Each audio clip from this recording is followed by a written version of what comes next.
아멘. 오늘 나를 말미암아 살리라는 제목으로 목사님 말씀 증거해 주시겠습니다.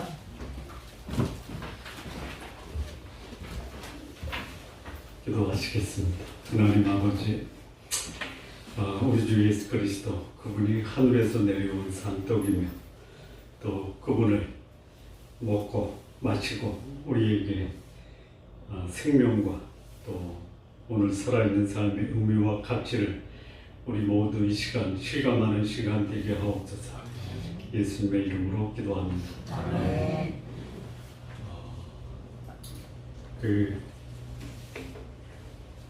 주일날 예배 드리면 내가 예수님 믿고 있고 예수님으로 말미암아 살아있다라는 것을 실감하십니까? 아니면 실감하기를 원하십니까? 실감하기도 하고 실감하기를 원하기도 하고. 근데 예수님이 하나님이시고 또 하늘에서 내려온 생명의 떡이고 또 그분의 살과 피를 먹고 있다라는 것이 깨달아지고 이해가 되고 또 그런 말씀을 들으면 가슴에 감동이 옵니까? 아니면 이게 무슨 말이지? 잘 이해가 안 되고 때로는 이런 말씀이 있어 해서 이제 속에서 답답하고 때로는 이거는 그냥 건너뛰자 이런 생각이 들 때가 있죠. 네. 자, 이 예수님의 말씀이 잘 이해가 안 되고 또 감동이 없고 또 그냥 건너뛰고 싶은 이유가 뭐예요? 누가 그랬어요? 모른다라고 누가 그랬어요? 저요. 권사님. 저요. 몰라서 그래요. 몰라서. 그래서 배워야 돼. 배워야 돼. 또요? 또 뭐가 있냐면 여러분들이 하나님 말씀대로 살아온 것에 익숙했어요? 아니면 여러분들이 배우고 경험한 것에 따라서 사는 데 익숙했습니까? 경험하고. 그렇죠. 그러니까 내가 가지고 있는 그 삶의 경험 또 그것이 몸에 배서 그렇게 사는 거예요. 근데 거기에 말씀이 들어오니까 내 지금까지 살아온 경험이나 학습이나 그런 것들이 충돌이 돼요. 소위 그게 뭐냐면 가치관의 충돌이다라고 할 수 있어요. 쉽게 말씀이 내 가치를 뚫고 들어와서 내 가치관을 이렇게 밀어내고 하나님의 말씀이 내 인격 속에 자리 잡는 것이 결코 쉽지가 않죠. 그게 아닌데도 그렇게 살죠. 예를 들어서 걱정하지 말아라라고 하나님이 말씀하시죠. 평안을 너희에게 주노니 그 나의 평안을 너희에게 주노라.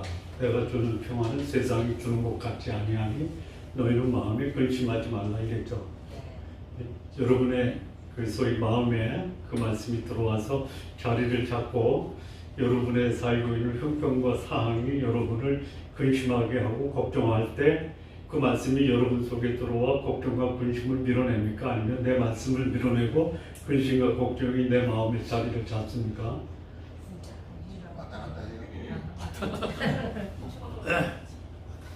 참 이게 말씀대로 사는 게 쉽지가 않아요. 또 모른다. 그 다음에 내가 살아온 삶의 경험이나 학습 또 가치관이 이 말씀과 서로 충돌이 돼요. 또 뭐가 있죠? 왜 말씀이 내 삶 속에서 살아 움직이지 않는 이유가 뭐예요? 말씀이 들어도 전혀 그 말씀에 대해서 감동이 없는 이유가 뭐예요? 오해라고 그래요. 오해. 이 말씀을 다 받았는데 전혀 그 말씀이 내가 지금까지 생각했던 거하고 맞지가 않아. 여기 예수님이 이제 두 가지 때문에 유대인들의 시비를 받죠. 뭐냐면 내가 하늘에서 온 것은 내 뜻을 행하려 함이 아니요 아버지의 뜻을 행하려 합니다. 이렇게 말씀하셨잖아요. 그래서 내가 하늘에서부터 온 것은 내 세상에 생명을 주러 온 것이다. 이렇게 이제 우리가 지난주에 함께 말씀을 나눴는데 그걸 가지고 이제 유대인들이 아니 저희가 어떻게 하늘에서 내려와? 그렇게 말씀하시니까 그것 때문에 유대인들이 예수에 대해서 수군 거예요. 수군. 우리가 얘기할 때 누군가가 저쪽 뒤에서 수군거릴 때 뭐라 그래요? 에? 지방 방송 끄라 그러죠. 수군거린다라는 것은 뭐냐면 내 마음에 안 든다 이런 거예요. 에? 또는 내 마음에 안 드니까 그 말을 들을 때 마음이 편해요, 불편해요? 불편해요. 예. 그 말씀을 들을 때 여러분이 오늘 말씀 불편하다 그러면 말씀 전하는 사람이 불편하게 하는 것도 있지만 내가 그 말씀에 대해서 모를 수도 있고요. 내가 가지고 있던 고정관념이나 선입관 그리고 학습과 경험을 통해서 가지고 있는 가치관과 충돌이 되는 거고요. 세 번째는 이제 오해하는 거예요. 오해. 예. 오해는 이해하면 풀려지죠. 그 이제 첫째 유대인들이 예수님께 오늘 본문에서 시비 거는 게 뭐냐면 하늘에서 내려왔다라는 거 가지고. 두 번째는 뭐냐면 내가 하늘에서 내려온 떡이거든요. 그래서 너희에게 생명을 주는데 생명을 준다라고 하니 내가 주는 떡을 먹는 자는 세상에 생명을 주는 세상을 위한 생명을 주는 내 살이다 이렇게 얘기해요. 살.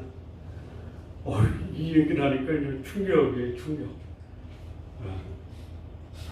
거기서 이제 그 말을 들은 유대인들 사이에 그 하늘에서 내려왔다라고 하는 말을 했을 때는 한결같이 그들이 수군거려요. 그런데 이 두 번째 내가 하늘에서 내려온 산떡이다 하면서 내 살을 먹어야 된다 하니까 그들 사이에 다툼이 일어나요.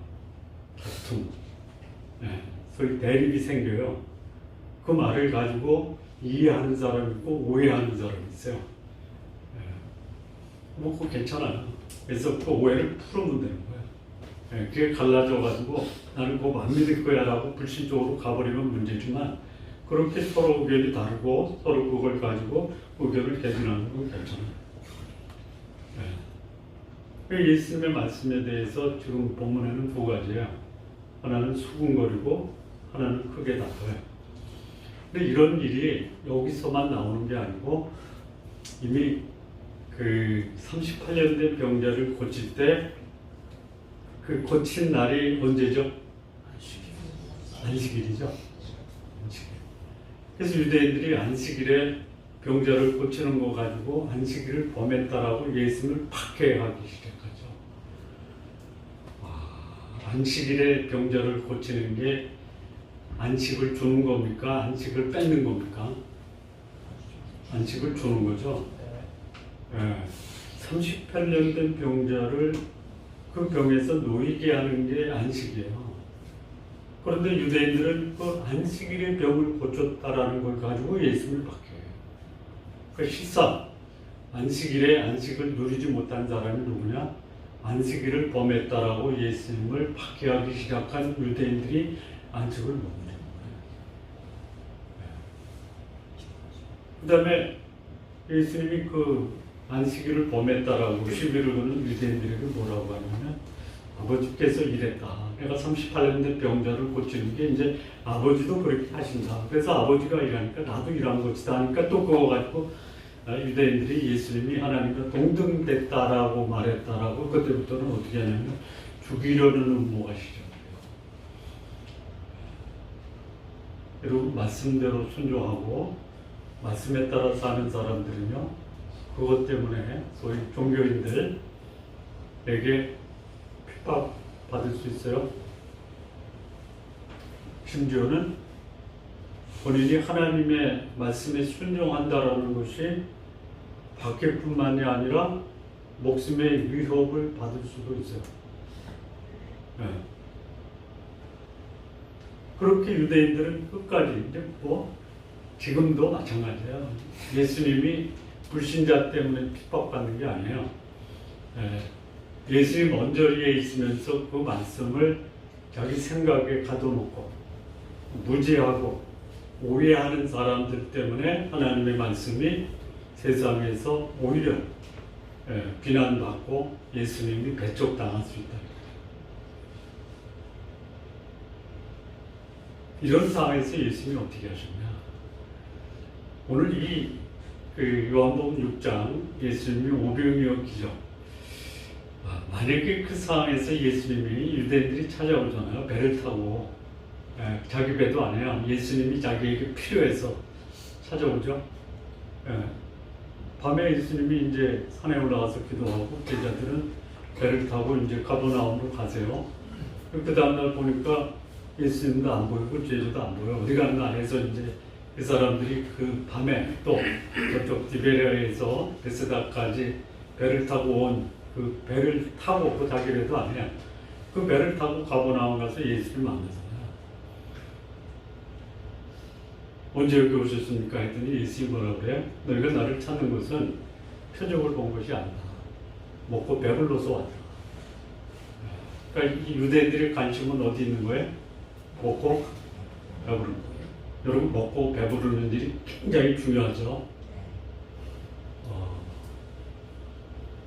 여러분 말씀을 이해 안 돼서 여러분 마음이 괴롭고 힘들고 답답합니까? 아니면 먹고 사는 문제가 힘들어서 답답하고 힘들고 괴롭습니까?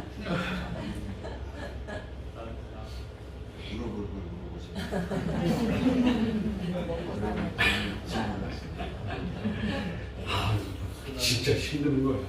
괴로운 거예요.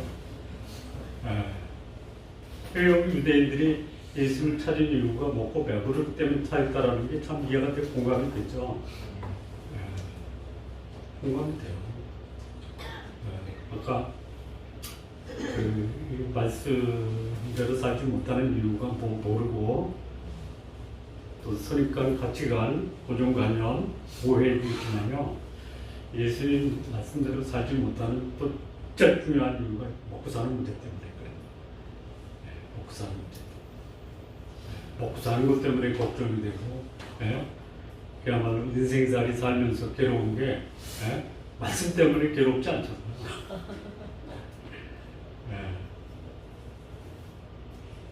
그만큼 중요한 거예요. 근데 거기에 예수님이 전혀 유대인들이 동의할 수 없는 말을 하니까 힘이 또 가는 거예요. 예수님이 하늘에서 내려왔대요. 하늘에서 내려왔어요? 안 내려왔어요? 땅에서 솟은 거예요? 하늘에서 내려오신 거예요? 그거를 이미 이전에 말씀하셨어요? 안 하셨어요? 하셨어요.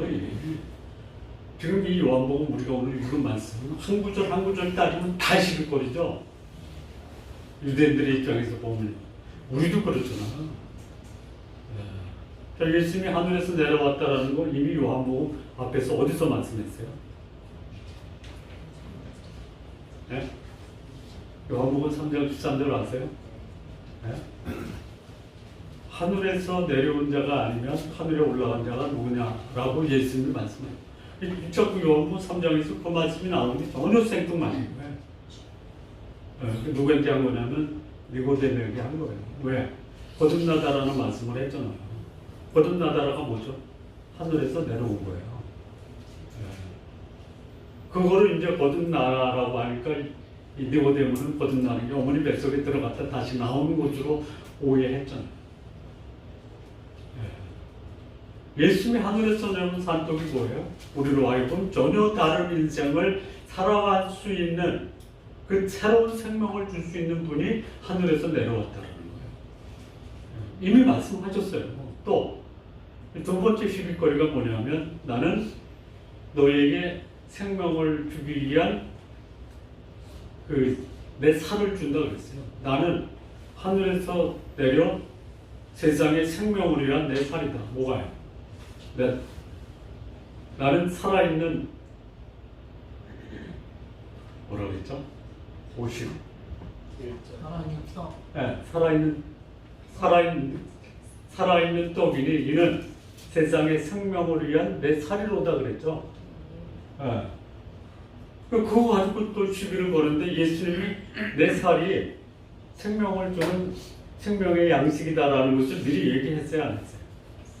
먼저 했어요. 내 살이 생명을 주는 살아있는 영생의 말씀이다라는 걸 하셨어요, 안 하셨어요?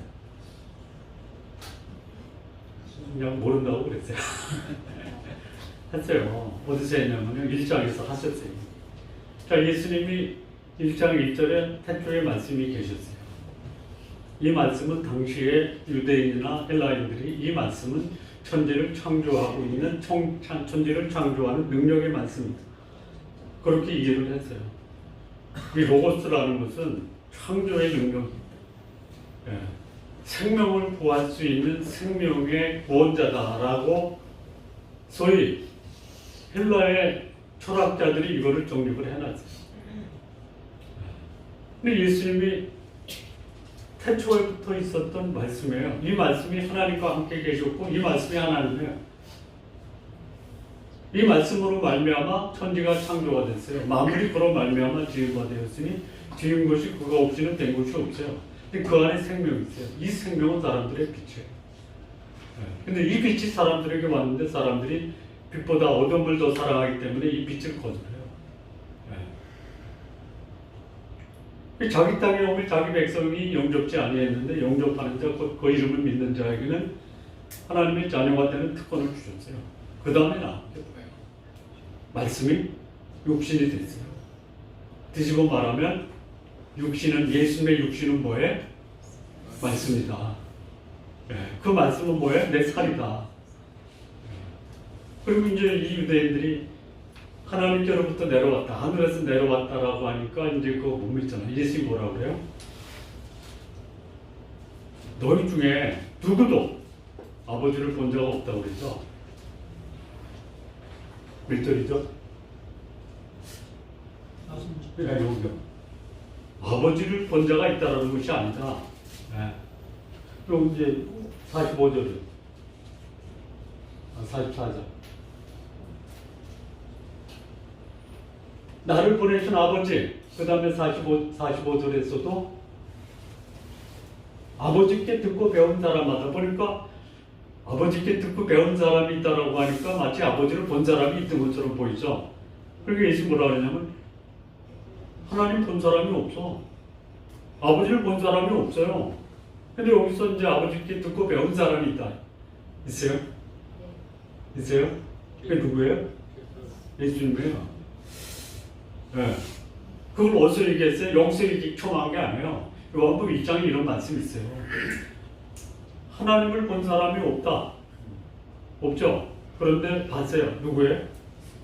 아버지 품속에 있는 독생하신 하나님이 나타나셨고. 그러니까 이미 요한복음에서 이 6장에 있는 말씀을 다 이미 선포하셨어요. 그리고 오병이어의 기적을 통해서 오병이어의 기적은 내가 살아있는 말씀이고 내가 생명의 떡이고 나로 인해서 영생을 얻고 부활의 소망을 갖고 그리고 오늘 살아가는 삶의 감동과 감격 속에 살아갈 수 있다는 것을 1장에서 선포된 것은 오병이어의 기적을 통해서 그 말씀을 설명하고 있는 거예요. 유대인들이요 어떠더래요? 사실 저도 이번 주 이 6장 이 말씀을 준비하면서 답답해요. 막 답답해요. 왜 그래요? 첫째, 아직도 짧아요. 모르겠어요. 잘 모르겠어요. 지식이 짧아요. 그 다음에 이 말씀이 살아서 내 마음에서 막 감동을 주고 움직이는 게 굉장히 이게 서서히 옵니다. 그리고 또 뭐예요? 아까 얘기했듯이 이 세상에 먹고 사는 이 문제 때문에 이 말씀이 내 속에서 살아서 움직이는 감동을 약간씩 막고 눌러버려요. 자, 여기 예수님이 나는 하늘에서 내려왔다. 이것을 증명하는 게 두 가지가 있죠. 첫째는 뭐냐면 나를 보내신 아버지께서 이끌지 아니하면 누구도 아무도 내게 올 수 없다. 오는 자는 내가 그에게 마지막 날에 다시 살린다. 예수님이 하늘에서 내려왔다라는 것을 누가 증명해요? 아버지가 증명하는데요. 나를 보내신 아버지께서 이끌지 아니면 누구도 내게 올 수 없다. 예. 굉장히 이해하기가 어려워요. 유대인들은 못 알아요. 여러분 이렇게 생각하세요. 오늘 우리의 만남은 우연이에요? 예? 그럼 뭐예요? 예?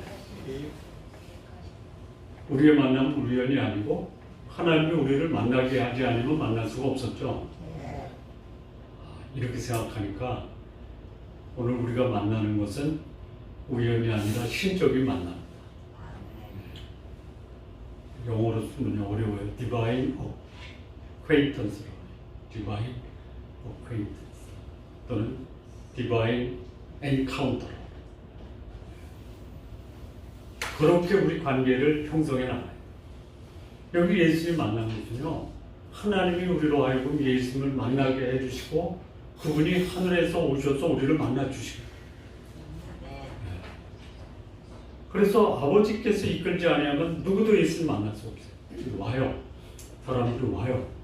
예수님이 하나님께로부터 왔다라는 것을 증거하는 것은요, 그분이 하나님께로부터 왔다라고 믿고 그분에게 가는 사람이 있어요.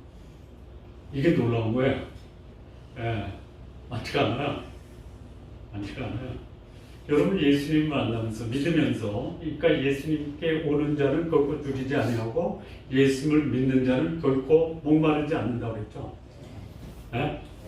그러니까 예수님을 만난 사람은요 줄이지 않고요 목마르지 않아요. 이게 뭐 여기서 내 살은 참된 음료요, 내 피는 내 살은 참된 양식이요, 내 피는 참된 음료다가 뭐예요? 오는 자, 믿는 자는 줄이지 않고 목마르지 않아요. 이거를 경험하면서 사시는 분이 누구냐? 예수 믿는 사람이에요. 이거를 방해하는 것들이 너무 많잖아요. 모르고, 네? 자기 선입관, 가치관에 갇혀있고 오해하고 있고 세상이 너무 힘들어.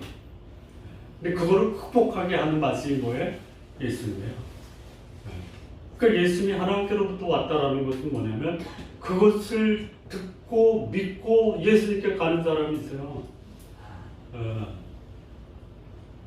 예수님을 만나서 그분께 가서 그야말로 영생을 누리고 부활을 누리고 오늘의 삶에 살아있는 삶의 가치를 느끼는 것이 예수님 믿는 사람. 그래서 오늘의 문제, 현실, 답답함, 괴로움, 고통을 극복하며 살아가는 사람이 예수님이 아버지께로부터 하늘로부터 왔다라는 것을 믿는 사람. 그렇게 사십시오. 저도 그렇게 살도록 기도해 주시오. 사는 게 각박하잖아요.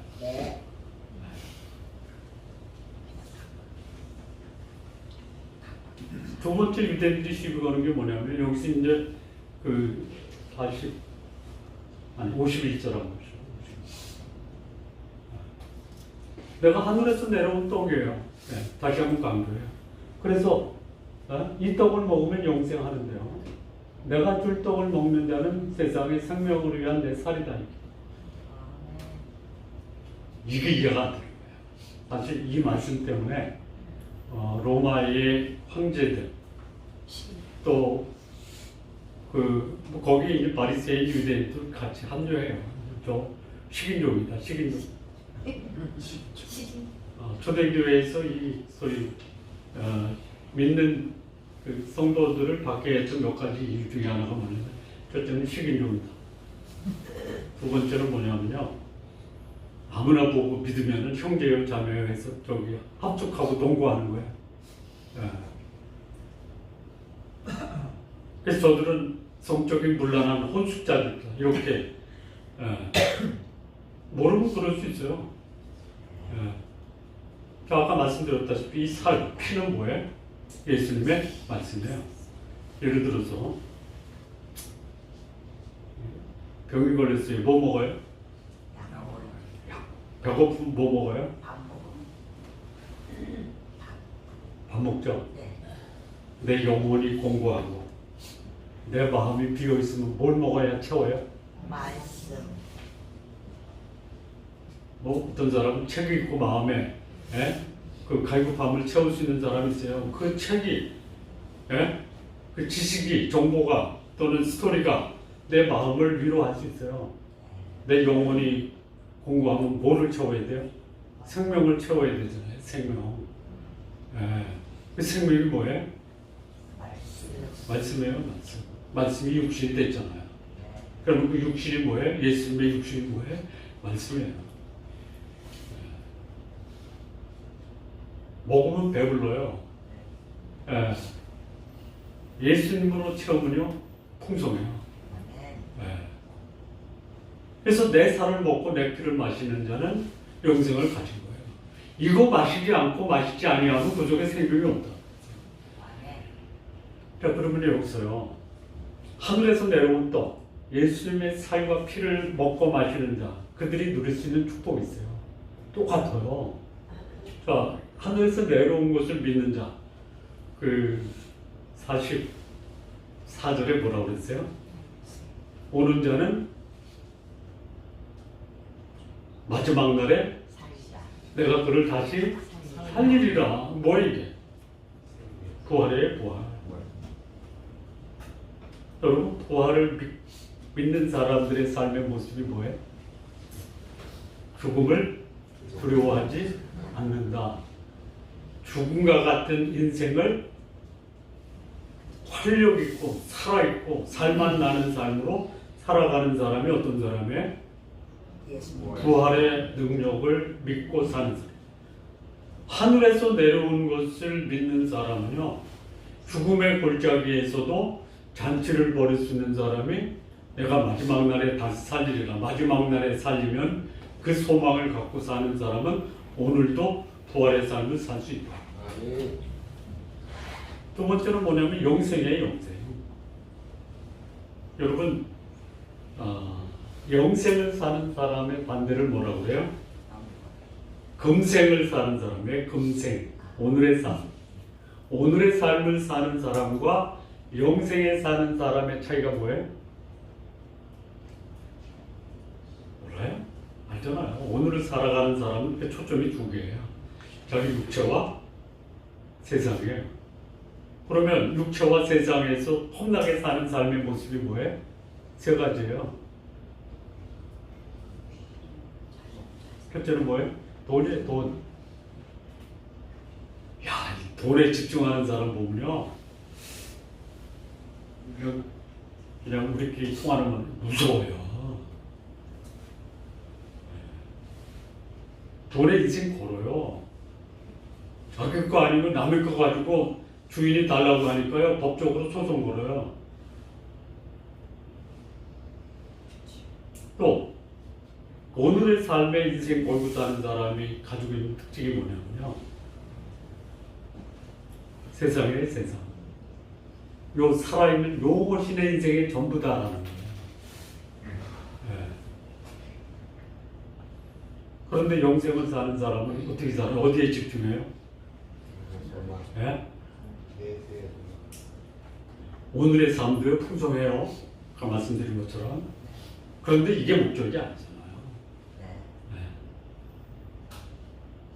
저희 천국을 사모해요. 네. 영원한 것에 가치를 둬요. 영원한 것이 뭐예요? 세 가지예요. 하나님 말씀, 하나님의 형상대로 지음받은 인간의 영혼이 영원해요. 영생을 사는 사람들과 오늘의 삶, 영생 없이 살아가는 사람들을 분별할 수 있는 방법이 그거예요. 그 사람의 관심이 어디 있는가. 네. 그리고 하늘에서 내려온 이 예수님, 그에게 오는 자, 그를 따르는 자가 누리는 축복. 세 번째는 뭐냐면 생명의 떡이 생명. 네. 먹으면 어때요? 먹으면 배불러요. 배부르면요 얼굴에 배부른 티가 나죠.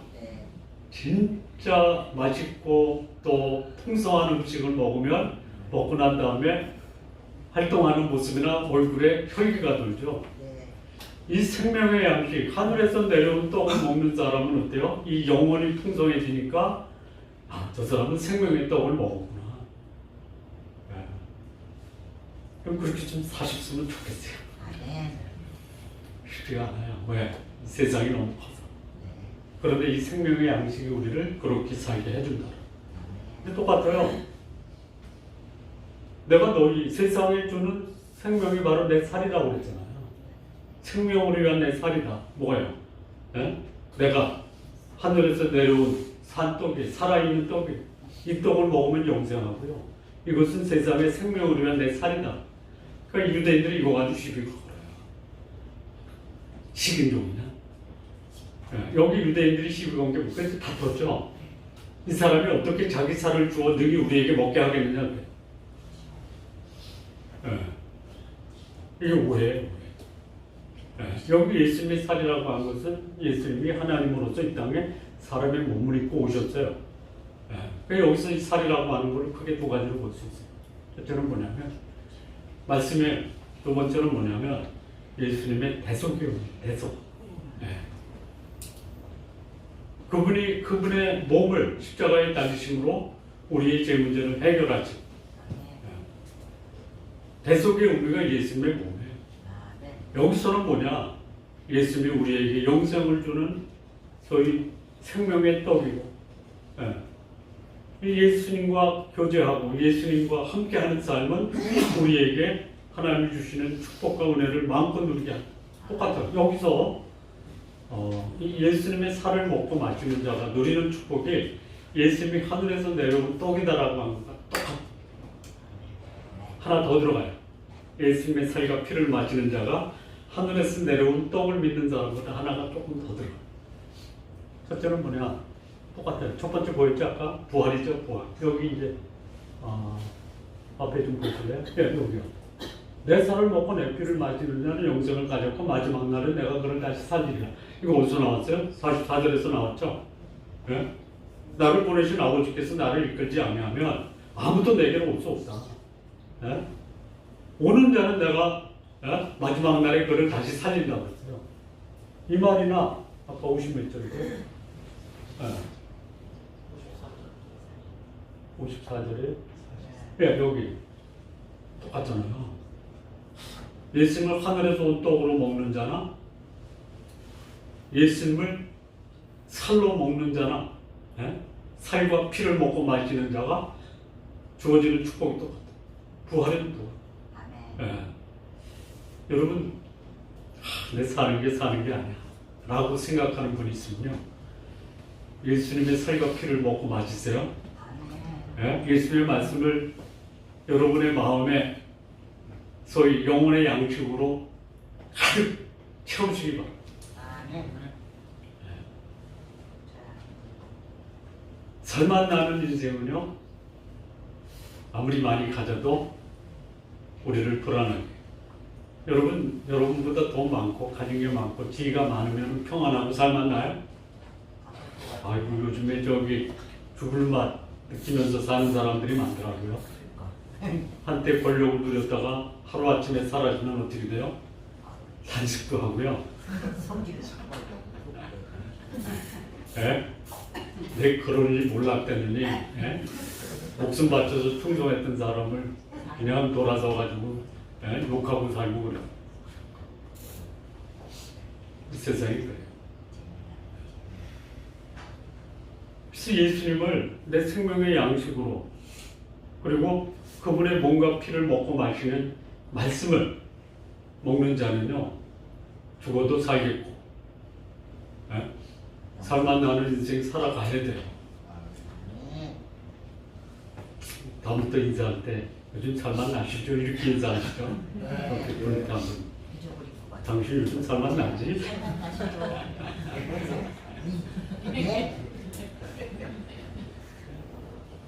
두 번째는 뭐냐면요, 영생이에요. 영생이에요. 여기 부활도 있고 영생도 있어요. 영생은 이 땅의 삶이 전부가 아니다. 영혼을 바라보고 산자. 두 번째 인사는요, 요즘 살만 나지? 당신 요즘 영혼을 바라보며 산다며? 이렇게 인사하세요. 네. 세 번째는 뭐냐면요, 그다음 보실래요? 52절, 53절. 54절, 56절. 예.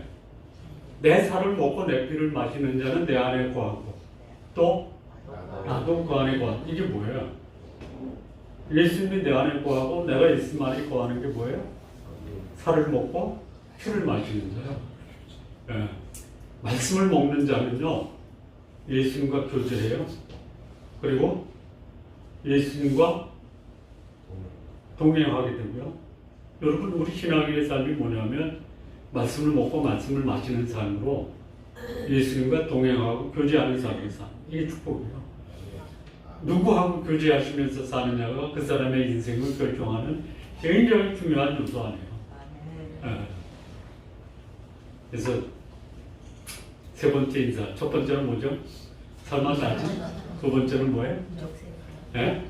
영혼을 바라보고 살지. 세 번째는 어떻게 인사해야 돼요? 예? 예수님과 교제하면서 사시죠. 예. 하늘에서 내려온 예수님, 생명의 양식 되시고 그 몸과 피를 마시는 사람은 예수님과 동행하고 교제하고. 누구하고 교제하느냐? 누구하고 해야 돼요? 예수님을 하늘에서 내려온 것을 믿는 자, 그리고 예수님이 내 생명의 떡이고 내 생명의 피다라고 믿는 자와 교제하는 게 내 인생을 풍성하게 하는 비. 그리고 마지막 여기 보면 50, 여기 살아계신 아버지께서 나를 보내심에 내가 아버지로 말미암아 예수님이 살아갈 수 있는 삶의 근거, 터전, 그게 뭐냐? 아버지 하나님이에요. 그러면 예수님 믿는 사람은 뭘로 살아야 돼요? 예수님으로 살아가야 돼요. 그러니까 나를 먹는 그 사람도 나로 말미암아 살리라. 이게 뭐예요? 아까 생명의 떡이나 나로 말미암아 살리라가 똑같은 거예요. 내 삶에 감격이 있어요. 내 삶에 활기가 있어요. 살아있다라는 것이 감격스럽고 보람이 있고, 내가 이래서 사는구나 라고 고백하고 그렇게 삶 속에서 나타내는 사람이 누구예요? 예수님을 먹는 사람이에요. 예수님의 말씀대로 사는 사람이에요. 예수님과 교제하는 사람이에요.